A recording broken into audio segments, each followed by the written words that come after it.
សួស្តីទាំងអស់គ្នាថ្ងៃនេះខ្ញុំចង់មកណែនាំ website មួយឲ្យតែកាន់អ្នកទាំងអស់គ្នាបានស្គាល់គឺ website ដែលមានឈ្មោះថា khmerbook.com ដែលនៅក្នុង website នេះគឺពិសេសត្រង់ថាក្នុង website គឺមានប្រមូលផ្ដុំទៅដោយសៀវភៅនិងឯកសារជាច្រើនមែនទែនទាក់ទងទៅនឹងផ្នែកគណនេយ្យផ្នែកពន្ធដារផ្នែកគ្រប់គ្រងហិរញ្ញវត្ថុគ្រប់គ្រងទីផ្សារផ្នែកអចលនទ្រព្យផ្នែកសវនកម្មផ្នែកគ្រប់គ្រងព្រមទាំង QuickBooks ជាពិសេសគឺមានរួមបញ្ចូលទៅដល់សៀវភៅនិងឯកសារជាច្រើនទៀតផងដែរដែលនៅក្នុង website មួយនេះគឺបានរៀបរៀងនិងចងក្រងឯកសារជាពិសេសដែលអ្នកដែលគាត់បានចងក្រងហ្នឹងក៏មានបទពិសោធន៍ការងារច្រើនជាង10ឆ្នាំព្រមទាំងគាត់បានបញ្ចប់ផ្នែក ACCA ដែលទទួលស្គាល់ទៅដោយចក្រភពអង់គ្លេសផ្នែក MBA និងជាពិសេសហ្នឹងគឺផ្នែកខាង Tax Agent ដែលជាផ្នែកភ្នាក់ងារពន្ធដារផងដែរដូច្នេះសម្រាប់អ្នកដែលគាត់មានចម្ងល់ព្រមទាំងមានការពិបាកនៅក្នុងការសិក្សាទៅលើផ្នែកទាំងអស់នេះដែលខ្ញុំបានរៀបរាប់មុនហ្នឹងគាត់អាចចូលទៅកាន់ website របស់យើងដែលមានឈ្មោះថា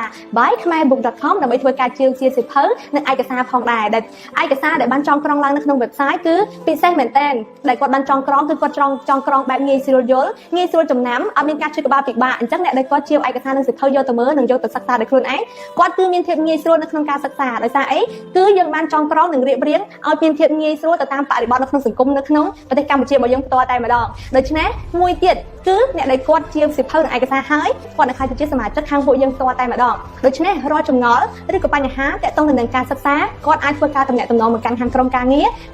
នឹងធ្វើការឆ្លើយតបនៅបញ្ហានិងចម្ងល់ទាក់ទងទៅនឹងការសិក្សារបស់អ្នកទាំងអស់គ្នាផងដែរដូច្នេះសូមកុំភ្លេចពេលដែលអ្នកទាំងអស់គ្នាចង់រៀនចូលទៅកាន់ website ដែលមានឈ្មោះថា khmerbook.com នេះជា website by QuickBooks សូមបងប្អូនស្វែងរកឯកសារដែលបងប្អូនចង់បាននៅទីនេះ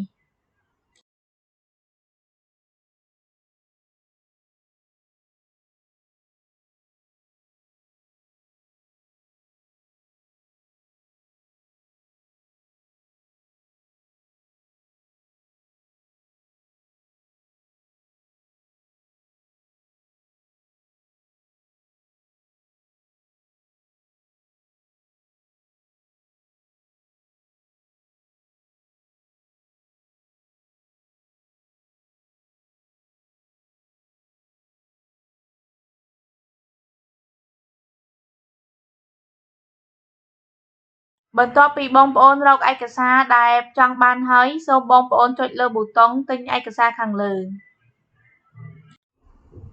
បន្ទាប់មកទៀតដើម្បីទទួលបានឯកសារឬសៀវភៅនេះបងប្អូនគ្រាន់តែបំពេញ3ជំហានសាមញ្ញដូចខាងក្រោមជំហានទី1បំពេញអ៊ីមែល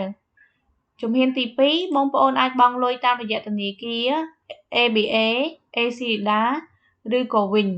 ជំហានទី3ចុងក្រោយគ្រាន់តែចុចលើប៊ូតុងទិញនោះជាការស្រេចហើយក្រុមការងារនឹងផ្ញើឯកសារជូនបងប្អូនសូមអរគុណ